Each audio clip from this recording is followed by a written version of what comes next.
এখন দেখবেন আপনার টিমের 4-5টা সিনিয়র প্লেয়ার চলে যাবে, একটা টিমকে দাঁড় করানো কিন্তু আসলে এখন যারা খেলতেছে ওরা যদিও অনেক প্লেয়ার আছে যে অনেক দিন খেলছে।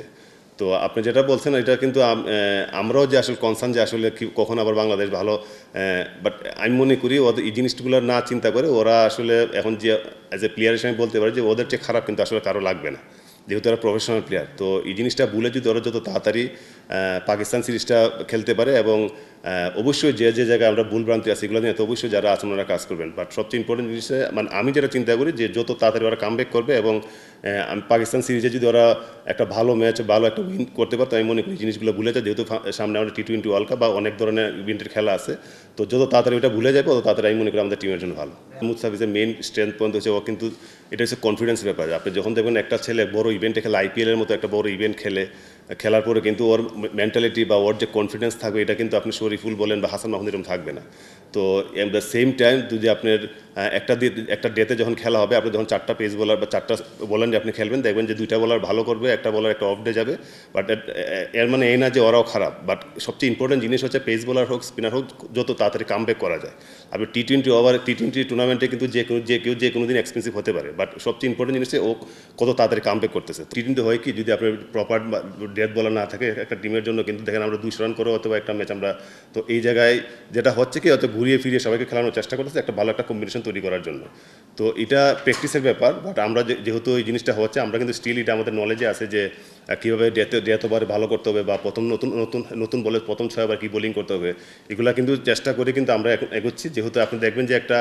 সিনিয়র কিছু বলার না থাকে বা এগুলো কিন্তু তৈরি করার ব্যাপার, বাট ইন্টারন্যাশনাল খেলা আপনি কিন্তু যে কোনো সময় যে কোনো দিন যে করেও আপনার একটা ব্যাড ডে যেতে পারে। তো এইগুলো চিন্তা করলে মানে এইভাবে চিন্তা করলে হবে না, বাট আমরা যেহেতু কোচিং করাচ্ছি বা চেষ্টা করছি যাতে ওরা ইমপ্রুভ করে। আমার পার্সোনালি বলেন T20-তে আমি কিন্তু আসলে ছোটো দল বড় দল বললে কোনো কি না, এটা হচ্ছে পার্টিকুলার ডেট একটা খেলা, যে ডেতে যদি আমরা ওদের চেয়ে ভালো ক্রিকেট না খেলতে অবশ্যই আমরা জিতবো না। এবং এটা যেটা আপনি বলছেন যে আমি প্রফেশনাল প্লেয়ার হিসেবে বা ওরা যে অবস্থায় আছে এবং সব কিছু চিন্তা করে আমি আসলে ব্যাখ্যা দিতে পারবো না, যেহেতু এই জায়গায় যারা আছেন বা ম্যানেজমেন্ট যারা আছে ওরা আসলে জিনিসটা আর ভালো ব্যাখ্যা দিতে পারবে না। দর্শক তো অবশ্যই বাংলাদেশের মতো এরকম একটা দেশে আমরা যখন আমরাও খেলছি যে দেখছি যে একটা জিতা বা একটা কত কিছু ওরা কত আসলে আনন্দ বা সব কিছু বাংলাদেশের বিনোদনের একটা মেন জায়গা হচ্ছে আসলে ক্রিকেট। তো দর্শকরা আমি মনে করি ইনশাল্লাহ পাকিস্তান সিরিজ থেকে দেখতে পারবে না। দেখেন আসলে আমরা যারা এই জায়গায় আছি বা যারা আমরা খেলা দেখছি বা বাংলাদেশ টিমের জন্য আমরা কাজ করতেছি, ধরেন আলটিমেটলি আমরা 18 বলে বা 19 বলে আমরা কিন্তু আলটিমেটলি কাজ করছি বাংলাদেশ টিমের জন্য যে বেস্ট অপশনটা কীভাবে তৈরি করা যায়। বাট এটার এই জন্য কিন্তু আমরা আসলে আমার এই জন্য অভিজ্ঞতা আছে যে আসলে মানে এইসব জায়গাতে কীভাবে কামব্যাক করতে হবে, মানে যেহেতু তখন আমি প্লেয়ার হিসেবে কথা বলতেছি যে আসলে প্লেয়ার থেকে আমরা একটা 2টা ম্যাচ হয়তো বাইরে গেছি তারপরে কীভাবে কামব্যাক করা যায়। বাট অবশ্যই আমরা প্রস্তুত ছিলাম না যে আসলে এরকম হতে পারে, বাট যেহেতু আসলে ক্রিকেট খেলা হয়ে গেছে তো যেটা হয়ে গেছে এটা নিয়ে আমি মনে করি যে এখন আসলে এটা যেটা নর্মাল জিনিস যে আসলে এটা চিন্তা না করাই ভালো, যেহেতু আমি মনে করি ক্রিকেট একটা মানে সাইকোলজিটা অনেক ইম্পর্টেন্ট। তো এই যেহেতু আমাদের যে প্লেয়াররা আছে কারণ ওদের যে খারাপ আমি মনে করি না আর কারো লাগবে। অবশ্যই আমাদের দেশের ইভেন্ট সব কিছু মিলে তো ওদেরকে যতটুক মানে এই জায়গাতে যতটুক তাড়াতাড়ি ওদেরকে কামব্যাক করা যাবে, যেহেতু আমাদের আপনার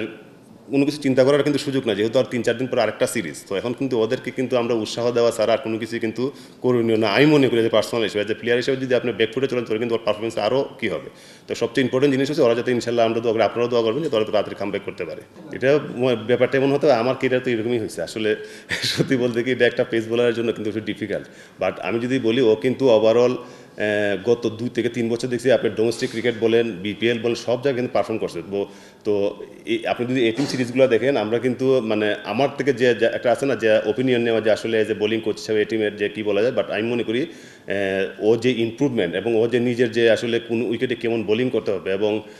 ম্যাচিউর একটা বোলিংয়ের যে একটা ম্যাচিউর আমি মনে করি খালেদ এখন আপনি যদি আমার পার্সোনালি বলেন আমি বলবো যে ও 3 ফর্মেটের জন্য রেডি আছে।